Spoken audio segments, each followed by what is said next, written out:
안녕하세요 여러분, 도키아믹축입니다. 지난 5일 동안 팔란티어가 약 31.58% 상승해주면서 어느덧 주가가 벌써 10.19달러까지 올라와 주었는데요. 그나마 최근 좋은 퍼포먼스를 보여주고 있어서 다행이라고 생각되며 고생이 정말 많으셨다는 말씀을 드리고 싶습니다. 그럼 지금 현 상태에 있어서 팔란티어가 어떠한 위치에 있는지 한번 알아볼까 합니다. 그럼 시작하겠습니다. 그리고 이렇게 좋아요를 눌러주시면은 제가 꾸준히 채널을 유지하고 분석하는데 큰 도움이 되니 많은 도움 부탁드립니다. 가장 먼저 큰 단위에서부터 시작해보도록 하겠습니다. 이 그림은 크게 S&P 500 Large Cap, S&P 400 Mid Cap, 그리고 S&P 600 Small Cap의 P 멀티플을 전부 다 보여주는 그림인데요. 쉽게 말해서 이게 대기업이고 중간 것이 중견기업, 그리고 아래에 있는 것들이 가벼운 기업들이 모여져 있는 중소기업들의 밸류에이션 집합지다라고 보시면 됩니다. 팔란티어는 이 세 개의 지표 중에서 그 어떤 지표에도 포함되어 있지 않지만 팔란티어의 마켓캡 규모를 봤을 때 사실 S&P 500 Large Cap과 S&P 400 Mid Cap 사이에 들어갑니다. 그렇지만 지금까지 팔란티어의 주가 흐름을 봤을 때 S&P 400 Mid Cap에 포함되어 있는 기업들과 비슷한 움직임을 보여줬기 때문에 S&P 400 Mid Cap을 중점적으로 한번 보도록 하겠습니다. S&P Mid Cap이 지난주 금요일인 6월 24일을 기준으로 보여주고 있는 PE 멀티플은 11.7입니다. 분자에 있는 P는 시가총액을 의미하는데 S&P 400에 있는 기업들의 총 시가총액을 의미하는 것이고요. 분모에 있는 E는 순이익으로 S&P 400에 있는 기업들의 총 순이익을 의미합니다. 분자를 분모로 나누었을 때 나오는 수치를 바로 말 그대로 곱셈의 개념이라고 하여 멀티플이라고 하는 것이고요. 11.7이라는 값이 도출되어 나온 것입니다. 그럼 11.7이라는 값이 비싼지 싼지를 알아봐야 하는데요. 그 방법은 과거의 멀티플과 비교를 해보는 것입니다. 보시다시피 11.7이라는 멀티플은 지난 과거 1999년까지 거슬러 올라가 비교를 해볼 때 11.7보다 S&P 400 mid캡이 저평가였던 적은 파이낸셜 크라이시스였던 2008년과 COVID-19이었던 2020년밖에 없습니다. 평균적으로 봤을 때 지금 11.7의 멀티플은 충분히 저평가 상태인 것이고요. 비록 팔란티어가 저점 대비 30% 오른다고 할지언정 여전히 큰 그림에서 본다면은 저평가라고 할 수 있는 것입니다. 큰 그림을 기준으로 보았으니 이제는 조금 더 미시적으로 다가가 보도록 하겠습니다. 지금 보고 계시는 이 그림은 팔란티어의 공매도 현황입니다. 팔란티어를 대상으로 공매도를 쳐서 회수할 부분이 많이 남았다면은 여기 플롯 숄트의 비율은 높아지지만 반대로 회수할 공매도 물량이 많이 남지 않았다면은 플롯 숄트의 비율은 줄어드는 것이죠. 팔란티어의 경우는 지난주 수요일을 기준으로 해서 6.5% 정도의 공매도 회수 물량을 남겨두고 있는 상태입니다. 여기서 제가 말씀드리고 싶은 부분은 여기 플롯 숄트가 아니라 공매도 물량의 변화율입니다. 여기 보시면은 팔란티어의 공매도 물량 변화율은 마이너스 18.6%로 밑에서 3위를 차지할 정도로 정말 많은 공매도 물량이 매우 빠른 속도로 커버가 되었다는 것을 볼 수 있습니다. 어도비의 경우도 공매도 물량이 6.6% 줄었습니다만 팔란티어는 그 3배의 공매도 물량이 사라진 것이죠. 그럼 그때 당시의 주가는 어땠을까요? 공매도가 커브된 기간은 바로 이때입니다. 보시면 그래도 숏 스퀴즈가 나오진 않았다는 것을 볼 수 있는데 팔란티어를 대상으로 공매도를 치고 있는 세력들은 팔란티어의 주가가 오르기 이전에 미리 공매도를 커버하여 공매도로부터 나온 것입니다.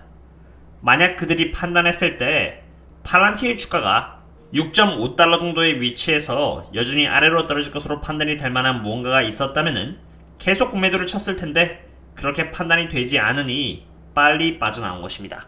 그럼 공매도 세력들은 어떠한 이유에서 팔란티어를 대상으로 공매도를 줄인 것일까요? 여러가지 이유가 있겠지만 저는 뉴스를 보고 기업을 평가하는 것이 아닌 기업 그 자체의 퍼포먼스만을 포커스합니다. 그러한 의미에서 팔란티어의 멀티플을 바라본다면 PS 멀티플을 기준으로 해서 팔란티어는 약 11.51의 위치에 있습니다. 그 말인즉슨 팔란티어가 만들어내는 연 매출액 11배 정도가 팔란티어의 시가총액을 의미한다는 것입니다.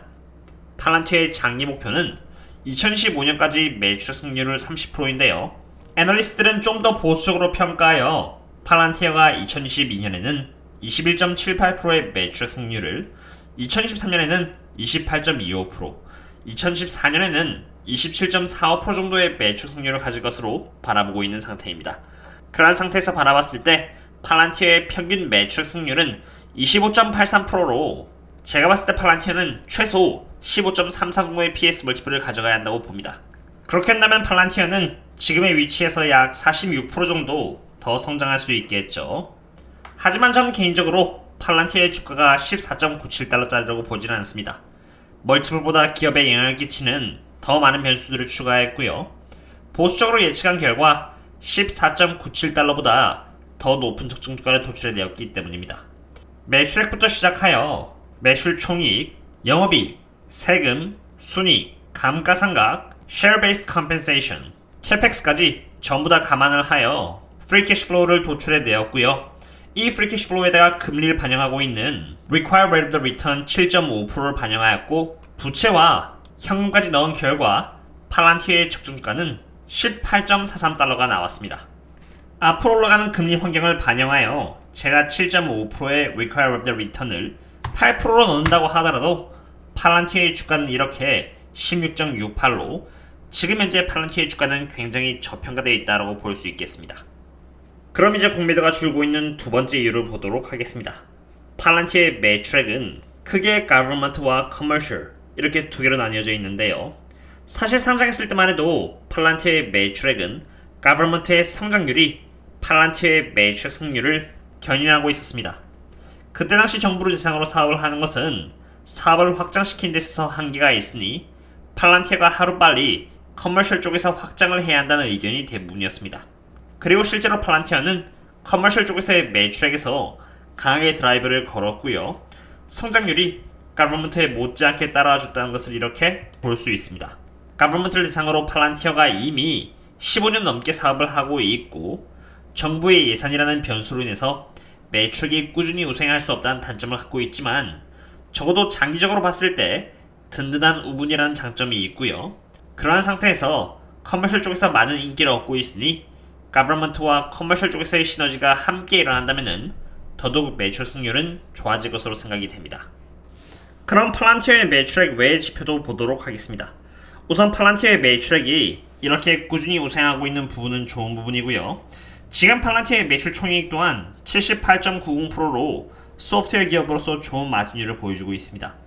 비록 영업이익과 순이익은 이렇게 적자이긴 합니다만 영업이익의 적자율은 점차적으로 줄어들고 있고 여기 영업현금 흐름과 프리캐시플로우는 흑자를 갱신하고 있는 상태입니다. 프리캐시플로우가 흑자를 갱신하고 있다는 점은 의미 있는 부분이라고 생각됩니다. 거기다 더해 팔란티어는 지금 부채가 전혀 없는 회사입니다.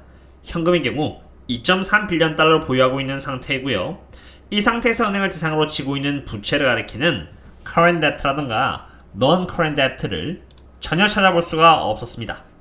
그럼 이제 마지막으로 많은 투자들이 팔란티어에 대해서 싫어하는 두 가지 이슈인 stock-based compensation 부분과 내부자 매도 부분을 보려고 합니다.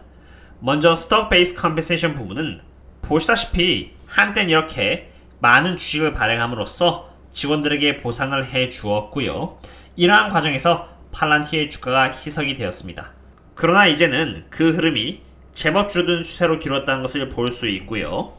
내부자 매도 또한 같은 양상을 보여주고 있습니다.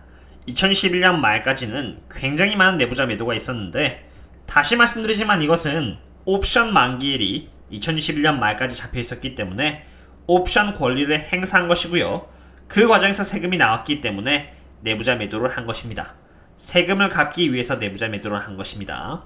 그리고 옵션 행사 기간이 2021년 12월로 만료가 되자 이제 더 이상 내부자 매도를 거의 하지 않는 것을 이렇게 볼 수가 있습니다. 오늘은 이렇게 팔란티어에 대해서 업데이트를 해보았습니다. 5일에서 6일이라는 기간 동안에 주가가 31%나 올랐기 때문에 언제 한번 조정을 받아도 이상하지 않다고 생각이 됩니다. 비록 주가가 많이 올랐으나 여전히 저평가이고 공매도 수량은 줄어들고 있으며 펀더멘털은 개선되고 있고 게다가 스톡 베이스 컴펜세이션과 내부자 매도 비중은 줄어들고 있습니다. 저 또한 팔란티어를 갖고 있는 주주로서 제가 앞서 말씀드린 것처럼 매도할 이유가 없기 때문에 앞으로도 계속 지켜볼 계획이고요. 또 다른 기업 분석과 함께 찾아뵙도록 하겠습니다. 그럼 다음에 또 만나요. See you later.